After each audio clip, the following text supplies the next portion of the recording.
मेरे प्यारे देशवासियों, नमस्कार। मन की बात में एक बार फिर आप सबसे जुड़कर मुझे अत्यंत आनंद हो रहा है। 2026 का आधा साल बीतने को है। इन 6 महीनों में हमने मन की बात में देशवासियों की अनेक उपलब्धियों पर चर्चा की है। जून में भी देश ने कुछ ऐसी उपलब्धियां हासिल की हैं जो हर देशवासी को गर्व से भर देती हैं। ये सफलताएं देश की सुरक्षा और आत्मनिर्भरता से जुड़ी हैं। हाल ही में मुझे कोलकाता में नौसेना से जुड़े एक कार्यक्रम में शामिल होने का अवसर मिला। वहाँ आईएनएस दुनागिरी, आईएनएस संशोधक और आईएनएस अग्रय को भारतीय नौसेना के बेड़े में शामिल किया गया। इन शिप्स की डिजाइन और मैन्युफैक्चरिंग तक सब कुछ स्वदेशी है। साथियों, जून के महीने में ही एविएशन सेक्टर में भी देश ने एक बड़ी सफलता पाई। C295 ये विमान मेड इन इंडिया है और C295 विमान ने अपनी पहली उड़ान पूरी की है और ऐसे 40 विमान भारत में ही बनाए जा रहे हैं। इससे एमएसएमई और एरोस्पेस सेक्टर को नई शक्ति मिल रही है, रोजगार के अवसर बढ़ रहे हैं और आत्मनिर्भर भारत का संकल्प भी मजबूत हो रहा है। इसी महीने डीआरडीओ ने स्वदेशी long range land attack cruise missile का भी सफल परीक्षण किया है। इसको डीआरडीओ की लेबोरेटरीज और इंडियन इंडस्ट्री पार्टनर्स ने मिलकर बनाया है। यानी आज समुद्र से लेकर आकाश तक हमारा भारत अधिक सुरक्षित और आत्मनिर्भर बन रहा है। साथियों, जून में एक और आयोजन हुआ जिसमें पूरी दुनिया भारत के प्रयासों से जुड़ी और ये कार्यक्रम था अंतर्राष्ट्रीय योग दिवस। इस बार दुनिया के 2500 से अधिक स्थानों पर योग के अनेक विविध कार्यक्रम हुए।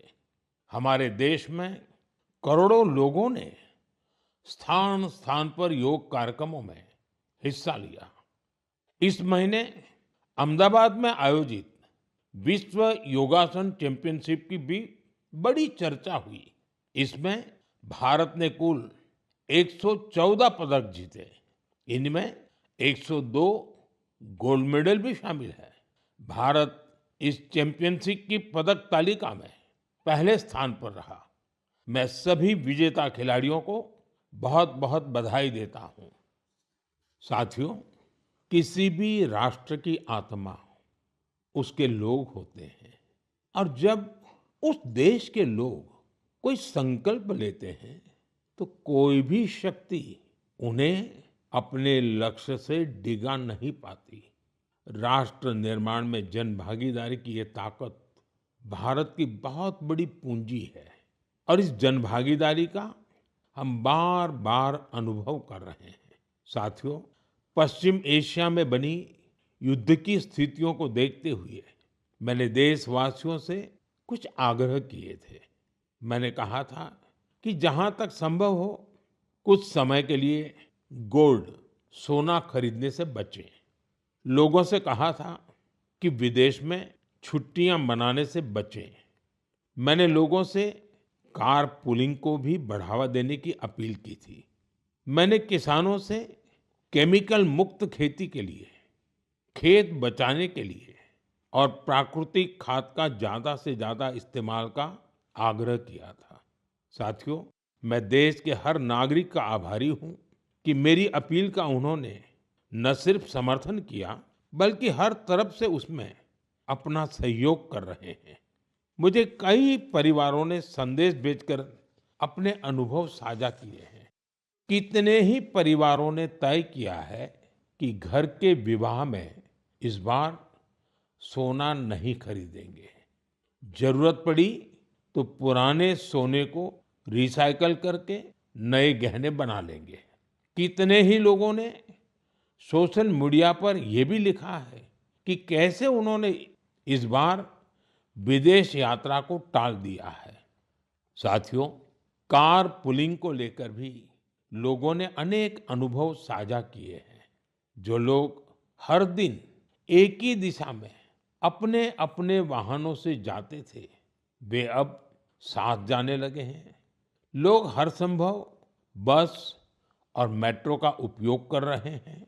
इससे पेट्रोल और डीजल की बचत हो रही है। इसी तरह देश के अलग-अलग हिस्सों में प्राकृतिक खाद की खपत बढ़ने की भी खबरें आ रही हैं। साथियों, मुझे इस बात की खुशी है कि इस ग्लोबल क्राइसिस का हम भारतीय मिलकर मुकाबला कर रहे हैं। मुझे विश्वास है जन भागीदारी की यही शक्ति हमें मजबूती देगी, हमें सफल बनाएगी। मेरे प्यारे देशवासियों, हमारे देश में जन्मदिन, शादी ब्याह, पारिवारिक कार्यक्रम होने के साथ ही पूरे समाज का भी उत्सव होता है। हर परिवार चाहता है कि उसकी खुशियां दूसरे के साथ भी साझा हो।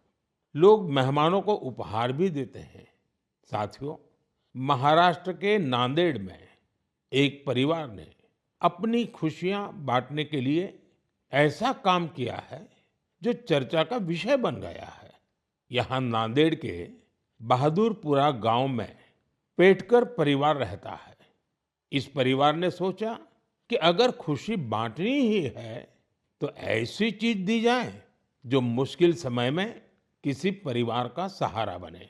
अपने घर में विवाह के अवसर पर इस परिवार ने गांव के लगभग 3,500 लोगों के लिए दुर्घटना बीमा की व्यवस्था की। हर व्यक्ति को 1 लाख रुपए का बीमा कवर दिया गया। इस पहल के पीछे की भावना बहुत स्पर्श करने वाली है। परिवार ने देखा था कि दुर्घटना के बाद परिवारों को आर्थिक कठिनाइयों का सामना करना पड़ता है। ऐसे समय में एक छोटी सी सहायता भी बहुत बड़ा संबल बन जाती है। साथियों, सरकार देश के करोड़ों परिवारों तक सुरक्षा का कवच पहुंचा रही है। प्रधानमंत्री सुरक्षा बीमा योजना के तहत केवल 20 रुपए के सालाना प्रीमियम, यानी केवल 1 साल के 20 रुपये का प्रीमियम, उस पर 2 लाख रुपए तक का दुर्घटना बीमा मिलता है। अब तक इस योजना से 58 करोड़ से अधिक लोग जुड़ चुके हैं। इनमें करीब 28 करोड़ हमारी माताएं, बहनें, बेटियां हैं, महिलाएं हैं। इस योजना से पीड़ित परिवारों को अब तक जो हिसाब मिला है, 3,700 करोड़ रुपए से अधिक की सहायता मिल चुकी है। साथियों, उसी प्रकार से प्रधानमंत्री जीवन ज्योति बीमा योजना भी उतनी ही अहम है। ये योजना व्यक्ति की दुखद मृत्यु होने पर उसके परिवार को 2 लाख रुपए का बीमा कवर देती है। इसका वार्षिक प्रीमियम सिर्फ 436 रुपये है, मतलब एक दिन का मुश्किल से 1.5 रुपया। इस योजना से अब तक 27 करोड़ से अधिक लोग जुड़े हैं।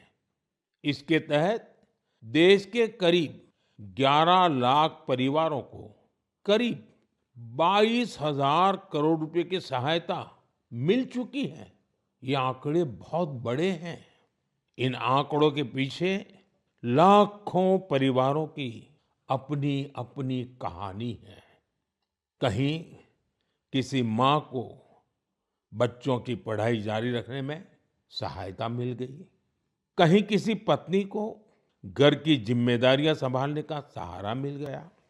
साथियों, कई बार बहुत बड़ी सुरक्षा की शुरुआत बहुत छोटी राशि और एक छोटे से कदम से हो सकती है।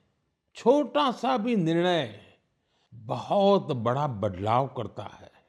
मेरा आप सभी से आग्रह है कि अपने परिवार में इन योजनाओं की जानकारी जरूर साझा करें। मेरे प्यारे देशवासियों, मन की बात में अब बात एक ऐसे विषय की जो हजारों साल पुराना है, हजारों साल से मानव समाज में घर कर कर के बैठ गया है। ये विषय है अंधविश्वास का। अंधविश्वास कई बार केवल एक गलत धारणा नहीं होता, वो डर पैदा करता है। और जब डर मन पर हावी हो जाता है तो इंसान सच को देखना ही बंद कर देता है। अंधविश्वास में डूबे लोग फिर बिना तर्क के, बिना सत्य जाने ऐसे फैसले लेने लगते हैं जिनका बड़ा नुकसान होता है।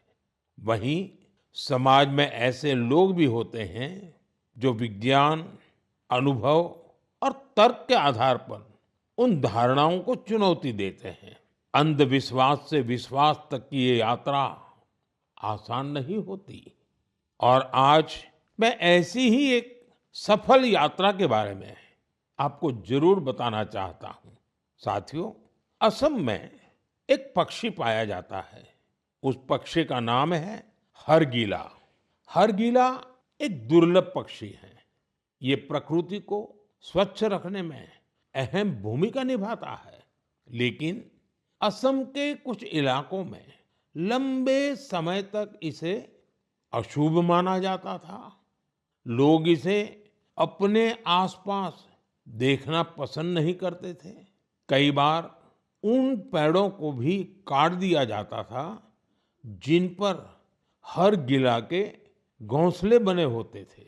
सोचिए, एक ऐसा पक्षी जो पर्यावरण की सफाई में मदद करता है, वही हर गिला लोगों के डर का शिकार बन गया था।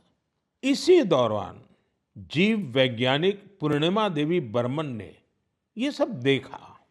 उन्होंने लोगों के मन में बैठी गलत धारणा को बदलने का संकल्प लिया। उन्होंने महिलाओं से बात की। उन्होंने लोगों को विज्ञान के आधार पर समझाया।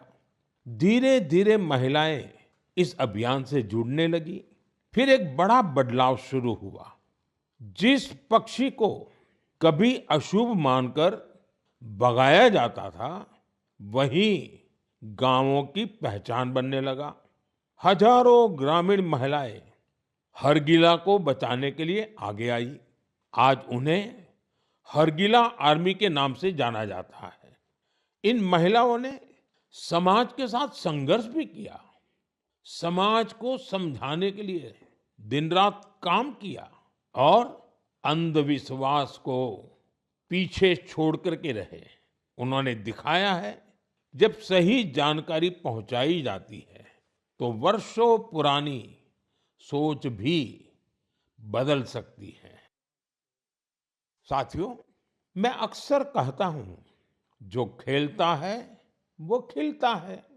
आज देश में ऐसे युवाओं की संख्या बहुत तेजी से बढ़ रही है जो खेल भी रहे हैं और खिल भी रहे हैं। पहले की तुलना में अब कहीं अधिक युवा खेलों को कैरियर के रूप में अपना रहे हैं। मुझे नागालैंड के दो ऐसे प्रयासों के बारे में जानकारी मिली है जो बहुत दिलचस्प है। पहला प्रयास है नागालैंड बेबी लीग। नाम सुनकर आपको जरूर लगता होगा कि ये बहुत छोटे बच्चों की कोई साधारण लीग होगी, लेकिन ऐसा नहीं है।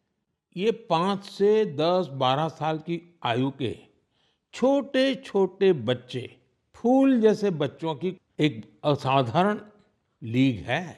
और इन बच्चों के फुटबॉल खिलाड़ियों की एक ऐसी लीग है जो उनकी रफ्तार को और प्रतिभा के लिए उनको प्रेरित भी करती है और उनकी पहचान भी बनाती है।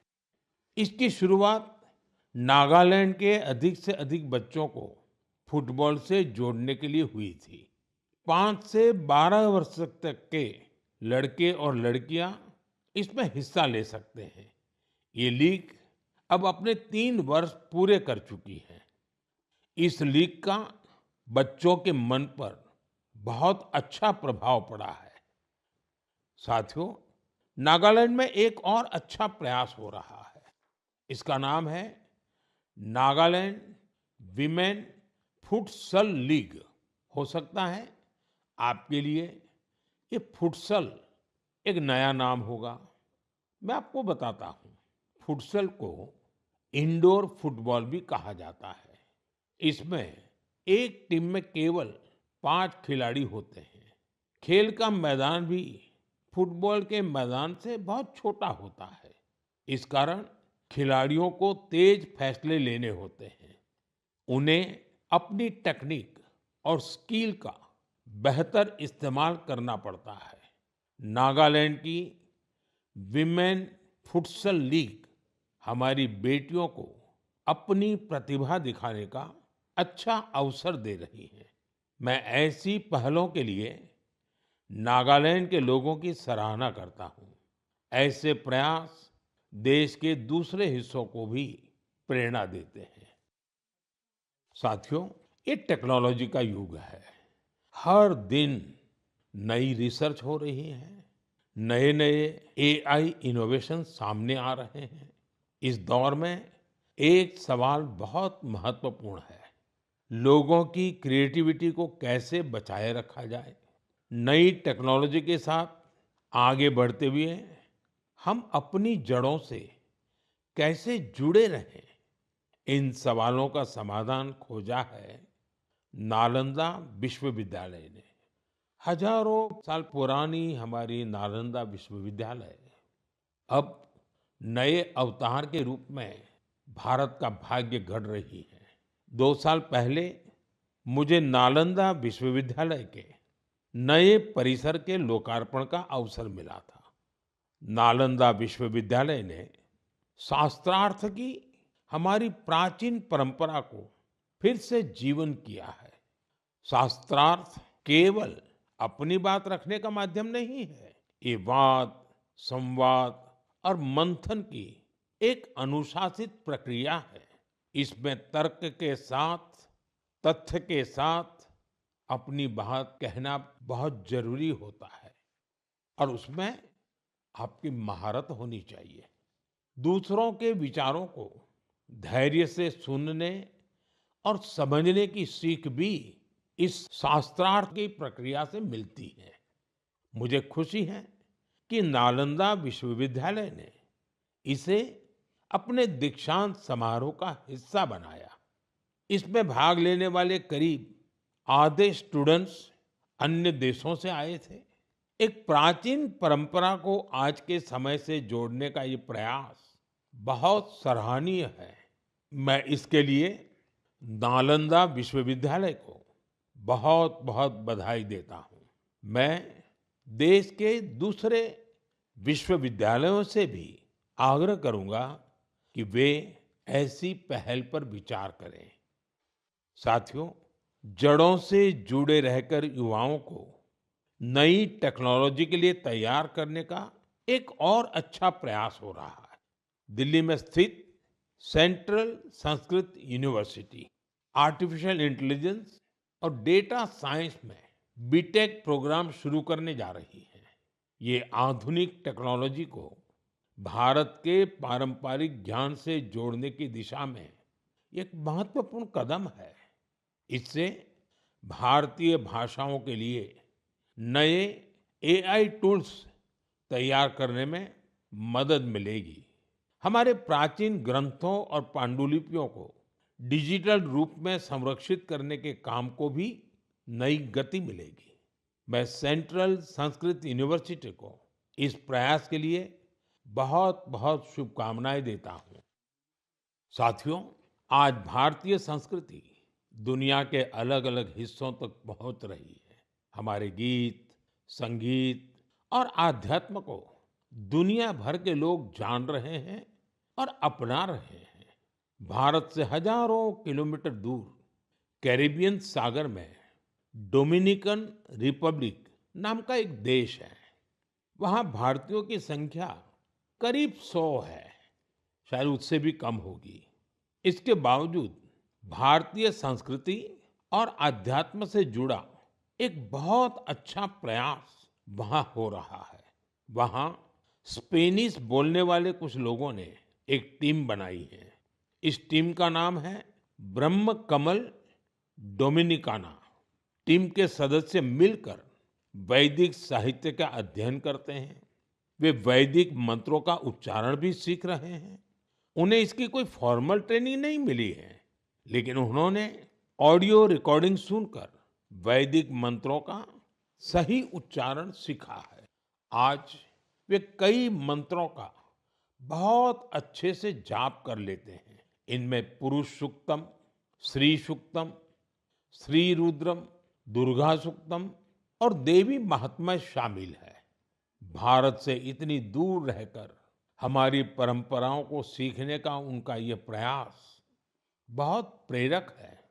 मैं ब्रह्म कमल डोमिनिकाना वहाँ के सभी सदस्यों को उनके प्रयासों के लिए शुभकामनाएं देता हूँ।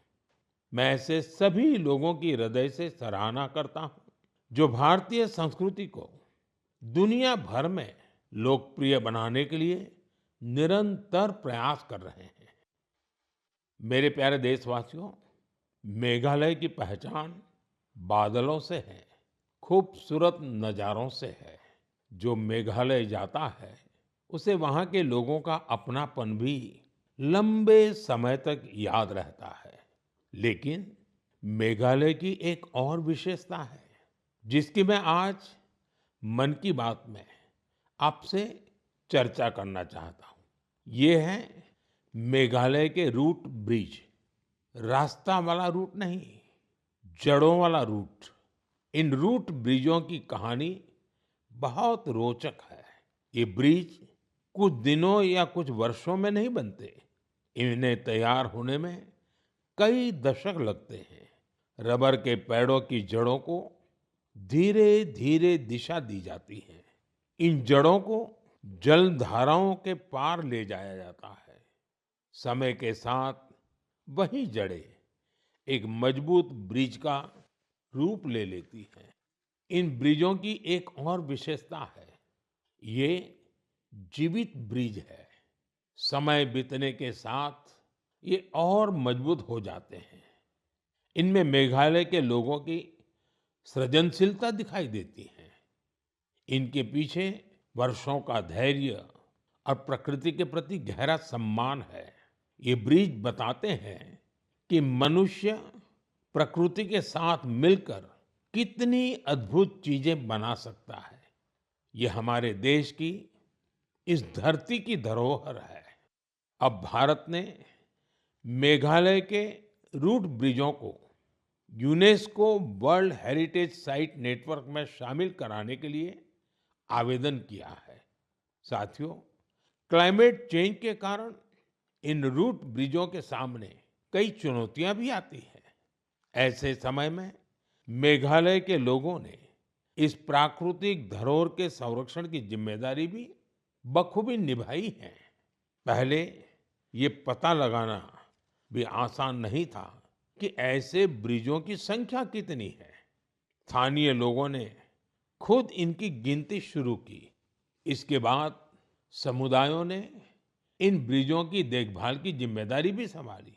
आज स्थानीय लोग 120 से अधिक रूट ब्रिजों की देखरेख कर रहे हैं। कुछ टीमें हर साल इन पुलों की स्थिति की जांच करती हैं। कुछ लोगों ने आसपास के क्षेत्र को मजबूत बनाने के लिए नर्सरी भी तैयार की है। इस तरह के इनके संरक्षण के लिए एक पूरा इकोसिस्टम तैयार हो गया है। आपने देखा होगा, इस वर्ष हैली वारजी को पद्म अवार्ड से सम्मानित किया गया है। उन्होंने अपने जीवन के 50 से अधिक वर्ष इन रूट ब्रिजों की देखभाल में लगाए हैं। उनका समर्पण हम सभी के लिए प्रेरणादायक है। साथियों, आपने कभी इन रूट ब्रिजों की यात्रा की हो तो उनकी तस्वीरें सोशल मीडिया पर जरूर साझा कीजिए। आपकी तस्वीरें दूसरे लोगों को भी मेघालय की इस अनोखी धरोहर के बारे में जानने के लिए प्रेरित करेगी। मेरे प्यारे देशवासियों, हम सभी चाहते हैं कि हमारा गांव साफ सुथरा हो, हमारा शहर सुंदर दिखे।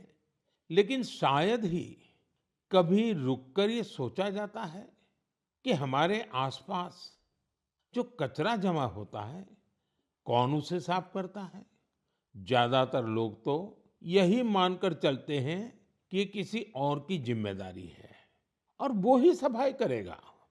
लेकिन हमारे बीच कुछ ऐसे भी लोग होते हैं जो अपनी सोच से हमें बहुत प्रेरित करते हैं। मुझे मध्य प्रदेश के राजगढ़ जिले के ब्यावरा की कुछ बहनों के बारे में जानने का अवसर मिला। उन्होंने अपने आसपास फैले प्लास्टिक कचरे को हटाने का संकल्प लिया। ये नहीं सोचा कि कोई आकर बदलाव लाएगा। उन्होंने खुद शहर भर से प्लास्टिक कचरा और खाली बोतलें इकट्ठा करना शुरू किया। धीरे धीरे ये प्रयास आगे बढ़ता गया और फिर उस प्लास्टिक को इको ब्रिक्स में बदला जाने लगा। आज इन्हीं इको ब्रिक्स का उपयोग सार्वजनिक स्थानों को सुंदर बनाने में किया जा रहा है। राजगढ़ में पिछले कुछ महीनों में सैकड़ों किलो प्लास्टिक को रिसाइकल करके उनका बेहतर उपयोग किया गया है। यानी जो प्लास्टिक पहले शहर में प्रदूषण फैलाता था, आज वही इन बहनों के प्रयास से शहर की सुंदरता बढ़ाने में योगदान दे रहा है। मैं ब्यावरा की सभी बहनों और इस अभियान से जुड़े साथियों को बधाई देता हूं। मेरे प्यारे देशवासियों, मुझे कई लोगों ने पत्र लिखकर एक खास विषय पर बात करने का सुझाव भेजा है। ये विषय गणेश उत्सव से जुड़ा है। वैसे तो गणेश उत्सव में अभी काफी समय बाकी है, लेकिन लोगों ने ये आग्रह किया है कि इस विषय पर अभी ही बात होनी चाहिए। दरअसल गणेश जी की मूर्तियां बनाने का काम बहुत पहले शुरू हो जाता है। मूर्ति बनाने वाले, मूर्तियों के व्यापार से जुड़े लोग अभी से सक्रिय हो जाते हैं। इसलिए मेरा आप सभी से एक आग्रह है, आप प्रयास करें कि आपके घर, सोसाइटी या आसपास की जगहों पर गणपति बप्पा की जो मूर्ति स्थापित हो, वो हमारे देश की मिट्टी से बनी हो, वो हमारे अपने कुम्हारों और स्थानीय कलाकारों के हाथों तैयार हुई हो। जो लोग गणेश जी की मूर्तियां बनाते हैं, उनसे भी मेरा आग्रह है कि वे मिट्टी की मूर्तियों को प्राथमिकता दें। और जो लोग मूर्तियां खरीदते हैं, वे भी यह जरूर देखें कि गणपति बप्पा की मूर्ति किससे बनी है और किस देश में तैयार हुई है। प्लास्टर ऑफ पेरिस से बनी मूर्तियां बिल्कुल न खरीदें। साथियों, मिट्टी की मूर्तियां पूजा के बाद सहज रूप से पानी में विलीन हो जाती हैं। इससे हमारी नदियां, तालाबों और पर्यावरण की रक्षा होती है। हमारी आस्था भी बनी रहती है और प्रकृति के प्रति हमारा दायित्व भी पूरा होता है। जब हम स्थानीय कारीगरों से मूर्ति खरीदते हैं, हम वोकल फॉर लोकल के संकल्प को मजबूत करते हैं। मुझे विश्वास है इस बार गणेश उत्सव में और ऐसे हर उत्सव में हम ऐसी सारी बातों पर जरूर गंभीरता से सोचेंगे और देश हित में कदम भी उठाएंगे। साथियों, हमारे देश की सबसे बड़ी शक्ति हमारे देश के लोग हैं। देश के अलग अलग हिस्सों में हो रहे छोटे बड़े प्रयास हमें बहुत कुछ सिखाते हैं। ये प्रयास बताते हैं कि जब मन में संकल्प हो और समाज का साथ मिले, तो कोई भी बड़ा बदलाव लाया जा सकता है। आप अपने आसपास हो रहे ऐसे प्रयासों के बारे में मुझे जरूर लिखते रहिए। अपने विचार और अपने सुझाव भेजते रहिए। हो सकता है आपके आसपास की कोई छोटी सी पहल पूरे देश के लिए प्रेरणा बन जाए। अगले महीने हम फिर मिलेंगे, देशवासियों के कुछ नए प्रयासों की चर्चा करेंगे। तब तक आप अपना और अपने परिवार का ध्यान रखिए। और हाँ, जल संचय तो करना ही करना है। बारिश के पानी की एक एक बूंद को हमें बचाना है। कैच द रेन, ये अभियान जरा भी ढीला नहीं होने देना है। तो मेरा खास आग्रह है, वर्षा का बूंद बूंद पानी हम मिलकर के बचाएं।